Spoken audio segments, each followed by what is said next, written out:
বড় পীর আব্দুল কাদের জিলানীর বয়ানের মওযু হলো, বিষয়বস্তু হলো আল্লাহর নবীর মেরাজ। মায়ার নবী, দয়ার নবী রজব মাসের ২৬ তারিখ দিবাগত রাত আল্লাহর নবী তিনি মেরাজ করেন। যেই ইসরার কথা, যেই ঐতিহাসিক ভ্রমণের কথা আল্লাহ পাক পবিত্র কোরআনের সূরা বনী ইসরাঈলের মধ্যে উল্লেখ করেছেন। সুবহানাল্লাযী আসরা বিআবদিহি লাইলাম মিনাল মাসজিদিল হারাম ইলাল মাসজিদিল আকসা আল্লাযী বারাকনা হাওলাহু লিনুরিয়াহু মিন আয়াতিনা।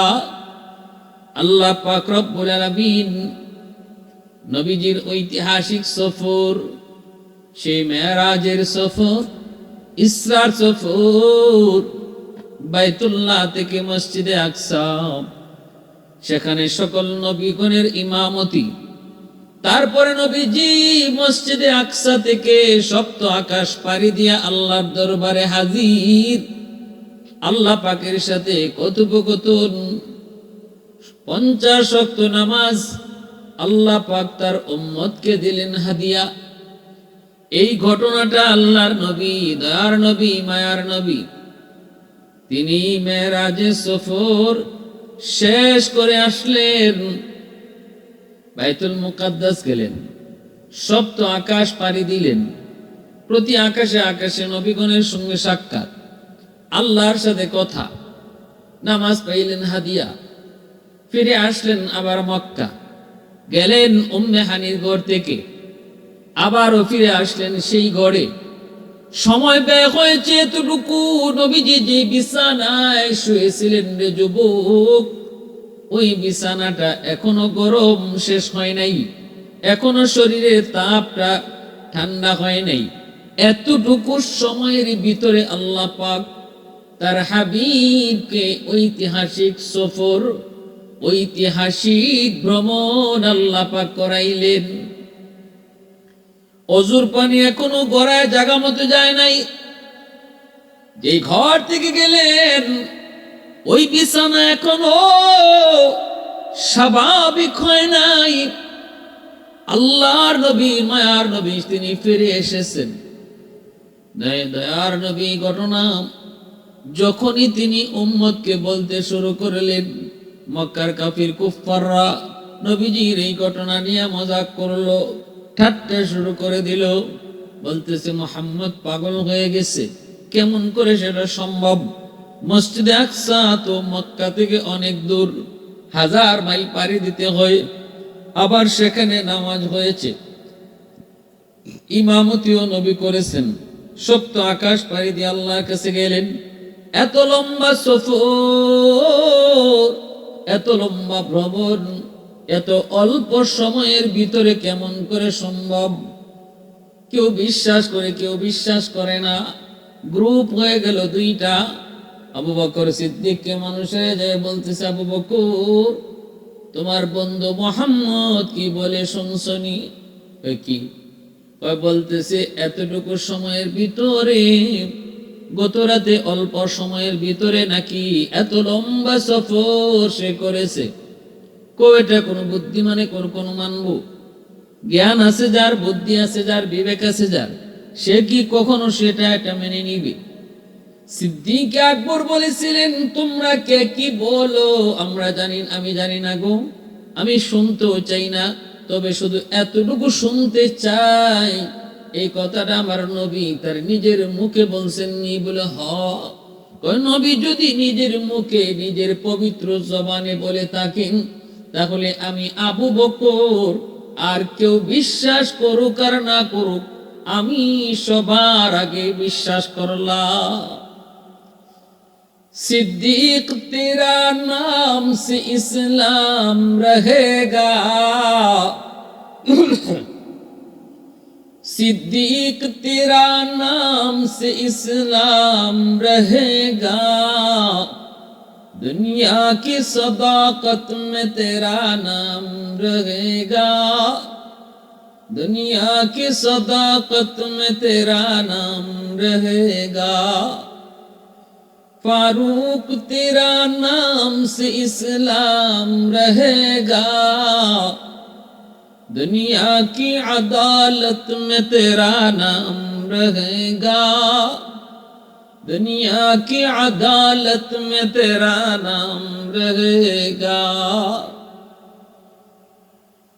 আল্লাহর নবী মায়ার নবীর কথা শোনা মাত্রই সিদ্দিক আকবর বলেছিলেন আমি বিশ্বাস করলাম। সেদিন থেকে আবু বকর সিদ্দিকের উপাধি হয়ে গেল সিদ্দিক, সত্যবাদী।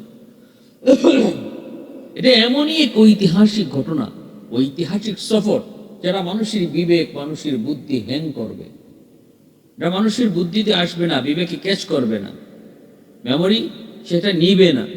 মানুষের ব্রেইন এটা একটা লিমিটেড, আল্লাহ প্রতিটা ব্রেইনের মধ্যে একটা লিমিট দিয়ে দিয়েছেন, কতটুকু পর্যন্ত আমার আপনার ব্রেইন ক্যাচ করতে পারবে, অনুধাবন করতে পারে, কল্পনা করতে পারবে, ভাবতে পারবে। এটা একটা লিমিট দিয়েছেন আল্লাহ, আনলিমিটেড নয়। মানুষের ব্রেইন, মানুষের কল্পনা এটা আনলিমিটেড নয়, লিমিটেড। ক্ষমতা নির্ধারণ করা, এর বাহিরে সে ভাবতেই পারবে না, গেলেই সে রং করবে, বাহিরে চিন্তা করলেই কিছু পাবে না। যার কারণে ওই যে আল্লাহ নাই যারা বলে, নাস্তিক, দেয়ার ইজ নো গড বলে, আল্লাহ নাই, কারণটা কি জানেন? কারণটা হলো আল্লাহ পাক মানুষের ব্রেইনে আল্লাহর সকল সৃষ্টি নিয়ে ভাববার ক্ষমতা তার ব্রেইনে আল্লাহ দিয়ে দিয়েছেন, সৃষ্টি নিয়ে। কিন্তু আল্লাহকে নিয়ে ভাববার মতো যোগ্যতা এবং ক্ষমতা আল্লাহ পাক মানুষের ব্রেইনে দেয়নি নাই। এটা আল্লাহ মানুষের ব্রেইনকে লিমিট করে দিয়েছেন, আনলিমিটেড না, যে তুমি চিন্তা করতে করতে করতে করতে যা চিন্তা করবা তাই সমাধান পাইবা, যা চিন্তা করবা তাই, এমন নয়, বিষয়টা এমন নয়। সৃষ্টি নিয়ে গবেষণা করতে আল্লাহ বলছেন, আমার সৃষ্টি নিয়ে ভাবো। সৃষ্টি নিয়ে ভাবতে ভাবতে সৃষ্টি চূড়ান্ত সীমায় তুমি যেতে পারো, ভাবতে ভাবতে অনেক কিছু বের করতে পারো, গবেষণার শেষ পর্যায়ে যেতে পারো। কিন্তু আমি আল্লাহ যিনি সৃষ্টিকর্তা, তাকে নিয়ে ভাবো না, তাকে নিয়ে ভাবলে তুমি কোনো কুল কিনারা কোনো সমাধান পাবা না। এজন্যই মানুষ সৃষ্টি নিয়ে ভাবতে ভাবতে যখন স্রষ্টাকে নিয়ে ভাবা শুরু করে, তখনই বলে কিচ্ছু নাই, কিচ্ছু নাই, দেয়ার ইজ নো গড, আল্লাহ বলতে কিছু নেই। ঠিক তেমনি ভাবে যেখানে যে সমস্ত বিষয়গুলো পৃথিবীতে আল্লাহর কুদরত হিসেবে প্রকাশ পেয়েছে, যেটা একান্তই আল্লাহর শক্তি, এখানে মানুষের বুদ্ধি হ্যাং করবে, মানুষের বুদ্ধি বিবেচনা এখানে গিয়ে কোনো সমাধান খুঁজে পাবে না। যেমন আল্লাহর নবী অল্প সময়ের ভিতরে মেরাজের ঐতিহাসিক সফর নবীজি কেমন করে করলেন, এই জিনিসটার সমাধান কোনো মানুষ বের করতে পারবে না, কারণ এটা একান্তই আল্লাহর কুদরত ছিল, এটা একান্তই আল্লাহর কুদরত ছিল, আল্লাহর ক্ষমতার ভিতরে ছিল। যার কারণে আল্লাহ পাক এই ঘটনা শুরু করার, আমাদেরকে শোনাইবার শুরুতেই আল্লাহ পাক সুবহানাল্লাযী আসরা, সুবহানাল্লাহ শব্দ ব্যবহার করে আল্লাহ শুরু করছেন। এই কথা বোঝানোর জন্য পৃথিবীর মানুষ, আমি আল্লাহ এখন আমার বন্ধুর এক ঐতিহাসিক সফরের ঘটনা তোমাদেরকে শোনাতে যাচ্ছি, যেই সফর কাহিনী তোমাদের ব্রেইন ক্যাচ করবে না, সমাধান পাবে না, তোমরা তোমাদের বিবেক দিয়ে এর কোনো কুল কিনারা খুঁজে পাবা না। যদি তোমরা যুক্তির আকারে খুঁজতে চাও, কিছুই পাবা না। শুধুমাত্র এটা সম্ভব হয়েছে আমি আল্লাহর কুদরতের কারণে। এজন্য ঘটনা শুনবার আগেই তোমরা সুবহানাল্লাহ পড়ো। আল্লাহ সকল দুনিয়ার মানুষকে এই ঐতিহাসিক সফর শোনাইবার আগে কয় সুবহানাল্লাহ পড়ো, কারণ এমন এক ঘটনা এখন শুনতে যাইতেছো, এটা যদি তুমি তোমার বুদ্ধি আর বিবেক দিয়ে চিন্তা করো সমাধান বের করার, তাহলে এর কোনো সমাধান খুঁজে পাবা না, বরং তোমাকে এটা ভাবতে হবে আমি আল্লাহর কুদরত হিসাবে। তাই সুবহানাল্লাহ আগেই ফিরেন। আমার ভাইরা, বন্ধুরা, যুবক, বড় পীর আব্দুল কাদের জিলানী রহমতুল্লাহি আলাইহি তিনি তার মুরিদদেরকে নিয়ে বক্তব্য করেন, আলোচনা করেন, মেরাজের আলোচনা। দ্বীনের নবী, মায়ার নবী, রহমতের নবী, তিনি রজব মাসের 26 তারিখ দিবাগত রাত তিনি ঐতিহাসিক মেরাজ করেন। আল্লাহ পাক তার ভ্রমণ করাইলেন। এই আলোচনা করার ভিতরে পাশ দিয়ে একজন ইহুদি যাইতেছে। ইহুদি এই আলোচনাটা সে শুনতে পেল। ইহুদি বড় পীর আব্দুল কাদের জিলানীর কাছে আসলো, আইসা বলতেছে, ও মিয়া, মুসলমানদের শায়েখ, মুসলমানদের পীর, এটা কেমন কথা আপনি বলতেছেন? কেমন কথা বলতেছেন? এটা কি কথা? এটা কি কোনো কথা নাকি? কোনো বুদ্ধিমান এমন কথা বলবে নাকি? বড় পীর বলেন, কোন কথা? ওই যে আপনি বললেন একজন মানুষ দুনিয়ার জমিন থেকে সপ্ত আকাশ পাড়ি দিয়ে আল্লাহর কাছে গেল, আবার আল্লাহর সঙ্গে কথা বলে তিনি আবার ফিরে আসলেন মাত্র অল্প সময়ের ভিতরে, রাতের অল্প টাইমের ভিতরে। এখনো তার গায়ের যেই বিছানা থেকে উঠে গেলেন, ওই বিছানায় তার শরীরের এখনো উষ্ণতা কমে নাই। কেমন করে এটা সম্ভব মানতে পারি না, সেটা বুঝতে পারি না গো। এমন কথা আপনি কেন বলেন? বড় পীর আব্দুল কাদের জিলানী বলেন, আপনি একটু সময় বসুন, আমি আপনাকে আর একটু কথা বলবো, আর একটু মন দিয়ে কথাটা শুনেন, সব বুঝে আসবে। ইহুদি তখনই বলতেছে, না আমি আপনার মজলিসে বসবো না, কারণ আমি শুনেছি আপনি বহুত বড় জাদুকর, আপনার কথার মধ্যে অনেক জাদু, আপনার মজলিসে যেই আসে সেই নাকি জাদুগ্রস্ত হয়ে যায়, অতএব না আমি আপনার মজলিসে বসবো না। তবে এমন কথা আর বলবেন না, কারণ এটা কোনোদিন সম্ভব না, হতেই পারে না। অল্প টাইমের ভিতরে 1000 বছর চলে যাবে, অথচ টাইম পাস হবে মাত্র অল্প কিছু সময়। অসম্ভব। নবীজির এত বড় লম্বা সফর, সেটা 1000 বছরের কাম, অল্প টাইমের ভিতরে এটা কোনোদিন বিবেকবান বুদ্ধিমান মানুষ সেটা কখনো মানবে না। অতএব আপনি এমন কথা বলবেন না, বিবেকহীন কথা বললে। জিলানীর সঙ্গে একটু বেয়াদবিমূলক কথা বলি সে বাড়িতে চলে গেল। আমার ভাইয়েরা, বন্ধুরা, যুব, ওই ইহুদি বাড়িতে যাবার পর যে দেখতে পেল তার বিবি খাওয়ান এখনো রেডি হয় নাই, পেটের ক্ষুধায় বলতেছে, বিবি তাড়াতাড়ি পেখানা তুমি রেডি করো, আমার পেটের বড় ক্ষুধা গো। বিবি বলতেছে, স্বামী গো আপনি একটু যান, যাই আপনি নদীতে একটু গোসল দিয়ে আসেন, গোসলটা দিয়ে আসতে আসতে আমি খানা রেডি করে ফেলব, কোনো টেনশন আপনি করবেন না। ইহুদি চলে গেল নদীর ঘাটে গোসল করার জন্য। নদীর ঘাটে যায় যখন পানিতে নামলো, ডুব দিল। ডুব দেওয়ার পর পানি থেকে ডুব দিয়ে উঠলো। ওটার লগে লগে ইহুদি টের পেল সে যে জায়গায় আছে এই জায়গা আগের মতো আর নাই।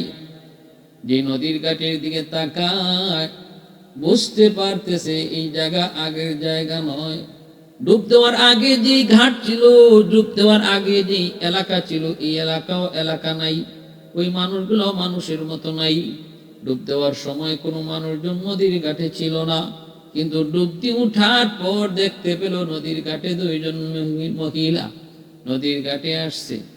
আর সে তখন নিজের সত্তার দিকে অনুভব করে তাকায় বুঝতে পারল গো, সে আর পুরুষ নাই, নারী হয়ে গেছে।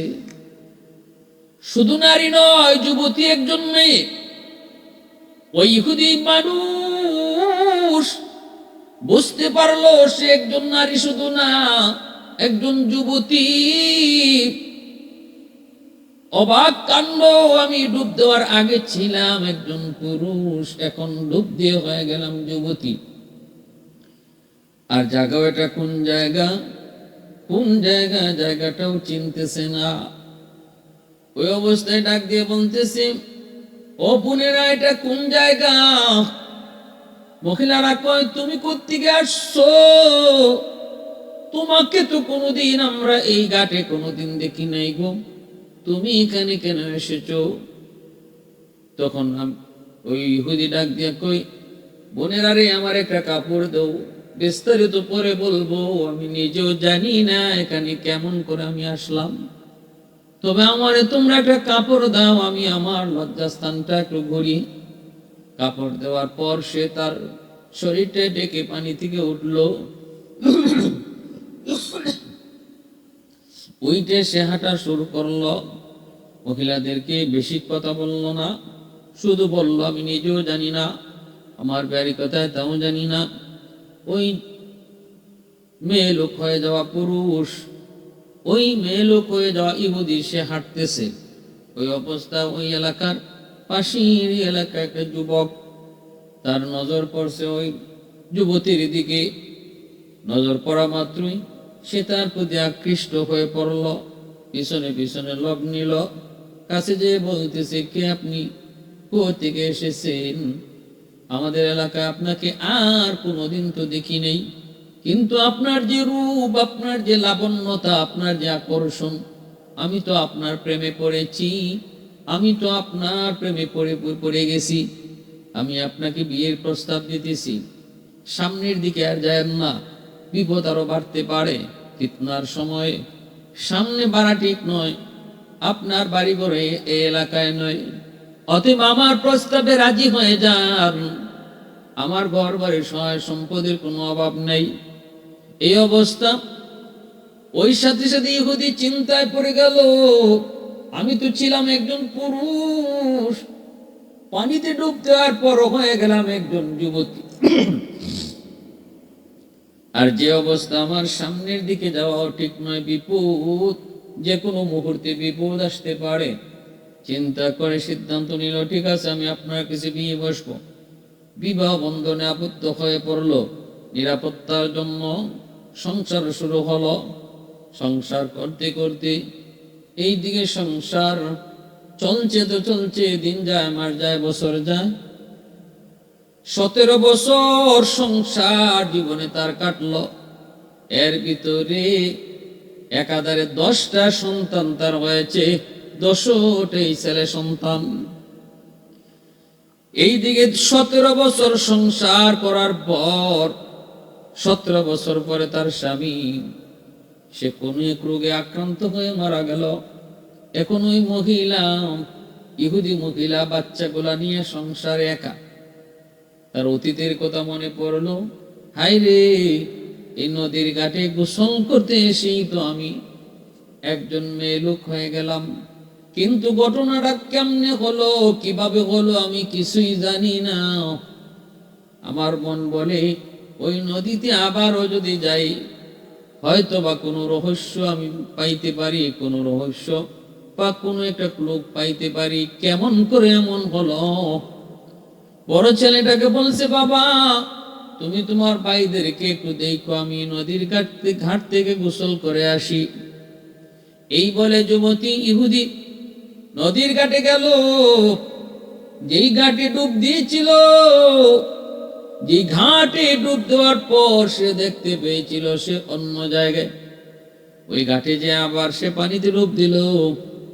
পানিতে ডুব দেওয়ার পর পানির নিচে থাকতেই সে টের পাইল সে আগের মতোই, শুরুতে যেমন একজন পুরুষ ছিল, সে আবারও সেই পুরুষ হয়ে গেছে।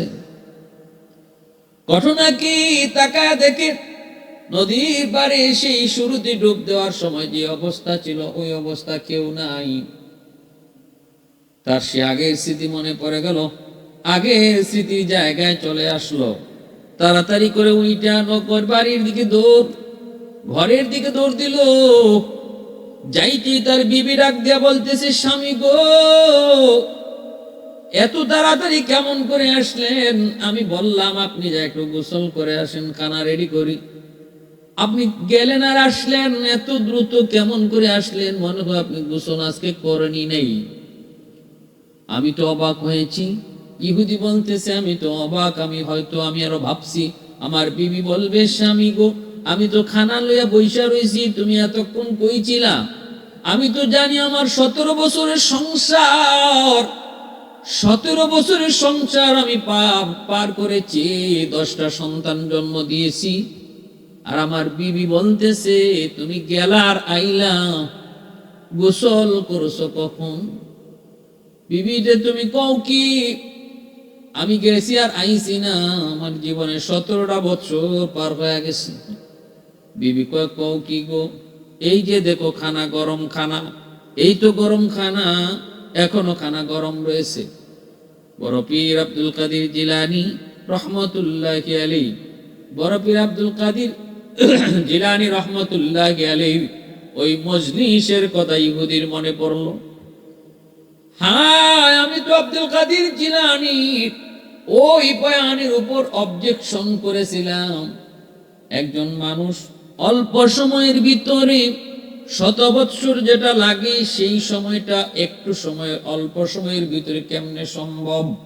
নবী 7 আসমান পাড়ি দিলেন, আবার আল্লাহর কাছে গেলেন, মসজিদে আকসাও গেলেন, ইমামতিও করলেন, আসমান পাড়ি দিয়ে আল্লাহর সাথে সাক্ষাৎ করলেন।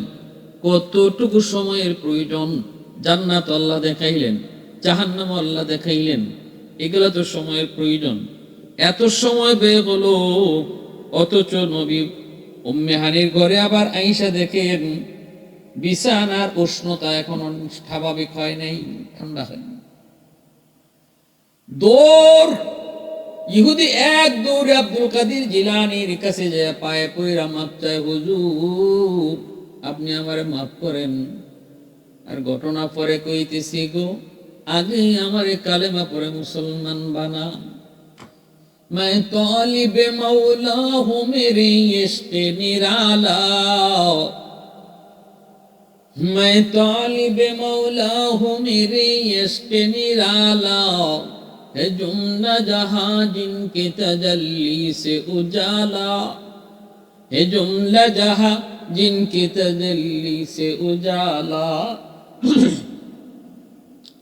বেমুরব্বি কায় তোমার নদী তিফলে দানিশওয়ার সুদন, বেমুরব্বি কায় তোমার নদী তিফলে দানিশওয়ার সুদন, কতরারা ইনকানা বাশদ বেসদফ গৌহর সুদন, দৌর হাবা একতা এক মর্দ সাহেব দিল শওয়াদ, বায়াজিদ अंदर खुरासा या उवैस अंदर करम। ভাইরা বন্ধুরা, জন্যই কবি বলেছি, এ ফুটায় ফুটায় নদী তৈরি হয়, অল্প অল্প করে ছোট্ট ছোট্ট ছোট্ট শিশুটাই এক সময় আব্দুল কাদের জিলানী হয়, মঈনুদ্দিন চিশতি হয়। একদিনে কোনো কিছু হয় না, সময় গড়ায় গড়ায় যাচাই বাছাই কইরা পরীক্ষিত হইয়া একজন মানুষ আল্লাহওয়ালা হয়। লোকটা যায় কো, হুজুর আর দেরি করতে চাই না গো, তাড়াতাড়ি করে আমাকে কালেমা পড়া মুসলমান বানায় দেন। কারণ আমার জীবনে আল্লাহ আমার সন্দেহটাকে আল্লাহ আমার জীবনে বাস্তবায়ন করাইয়া আমারে পুরোপুরি আল্লাহ বুঝাই দিছে, শিখাই দিছে। আমার বিবি কয় এখনো ভাত খানা নিয়ে বা বিবি রেডি, এখনো খানাটা গরম রয়েছে। এতটুকু সময়ের ভিতরে আমার জীবনে 17 বছর সংসার পার করেছি, কেউ জানে না আমার জীবনে কি ঘটছে। অতএব হুজুর আমার বিশ্বাস হয়ে গেছে, আল্লাহ চাইলে সব পারে, আল্লাহ চাইলে সব করে, সমস্ত ক্ষমতার মালিক আল্লাহ। ওয়া ইন্নাকা লাআলা, আল্লাহ পাক বলে আল্লাহ সকল ক্ষমতার মালিক। কুলিল্লাহুম্মা মালিকাল মুলকি তুতিল মুলকা মান তাশা ওয়া তানজিউল মুলকা মিম্মান তাশা ওয়া তুইজ্জু মান তাশা ওয়া তুযিল্লু মান তাশা বিয়াদিকাল খায়র ইন্নাকা আলা কুল্লি শাইইন কাদির। আল্লাহ বড় পীর আব্দুল কাদের জিলানী বহুত বড় বুজুর্গ, বহুত বড় বলি, মরিদান নিয়ে যাইতেছেন, ছোট ছোট বাচ্চারা খেলাধুলায় মগ্ন। বাচ্চারা কো, হুজুর এত ভালো, হুজুরের কথা এত সুন্দর, হুজুরের চেহারার মধ্যে এত নূর। ছোট ছোট বাচ্চারা বলতেছে, হুজুর আগামীকাল যদি আমাদের পাশ দিয়ে যায়, হুজুরের তো আমাদেরকে কিছু কথা বলবেই, আমাদের কথা বলবে, আদব আখলাকের কথা বলবে, তখন আমরা হুজুরের কথা শুনবো আর হুজুরের কাছে একটা আবদার করব। বাচ্চাগুলা কয় ঠিক আছে। সবাই সিদ্ধান্ত নিছে। বড় পীর আব্দুল কাদের জিলানী রহমতুল্লাহি আলাইহি উনি পাশ দিয়ে যাইতেছেন, বাচ্চারা পাশে আসছে, উনি আদর করতেছেন, আর বাচ্চারা বলতেছে যে হুজুর আমরা একটা আপনার কাছে আবদার করবো, ছোট আবদার। বড় পীর বলেন, কি আবদার করবা বলো? আমরা জিলাপি খাবো। সঙ্গে সাথীরা বলতেছে, হুজুর আপনাকে যাইতে হবে না, আমরা একজনে যাই বাজার থেকে জিলাপি নিয়ে আসি।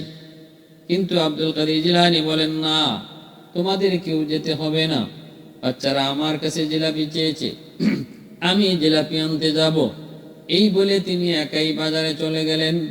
যে একটা দোকান পেলেন, দোকানদারকে সালাম জানালেন। দোকানদার কয়, হুজুর আপনি আব্দুল কাদের জিলানী? বলে কেমনে বুঝছ? কয় হুজুর কিছুক্ষণ আগে একজন দরবেশের কাছে আমি দোয়া চাইছি, আমার দোকানটার মধ্যে বরকত নাই, শুধু লস আর লস। দরবেশে কয়, আমার কাছে দোয়া না, আমি একজন লোকের কথা তোমারে বলবো, যিনি কিছুক্ষণের ভিতরে তোমার দোকানে আসবে, তার কাছে তুমি দোয়া চাইও, বরকত আল্লাহ বাড়ায় দিব। কে তিনি? কয় বাগদাদের বহুত বড় ওলি, বহুত বড় বুজুর্গ, সবচেয়ে বড় বুজুর্গ আব্দুল কাদের জিলানী। এজন্য আমি মনে করেছি আপনি আব্দুল কাদের জিলানী। বলে হ হুজুর, একটু দোয়া করেন, আমার দোকানটার মধ্যে লস আর লস, একটু যদি আপনার বরকতে লাভ হয়। বড় পীর আল্লাহর কাছে দোয়া করলেন, আল্লাহ বরকত তুমি বাড়া দিও। লোকটাও হুজুরকে কিছু এরকম জিলাপি দিল। হুজুর জিলাপির দাম দিয়া হুজুর চলে আসলেন। এই দিকে বাচ্চাগুলি জিলাপি পায়া তারা বড় খুশি, বড় খুশি, বাচ্চারা বড় খুশি। আমার ভাইয়েরা বন্ধুরা, মরিদান যারা ছিল তারা এখনো বুঝে নাই আব্দুল কাদের জিলানী কেন তিনি ওই বাজারে একা গিয়েছিলেন, মরিদ কাউকে কেন পাঠানো নেই।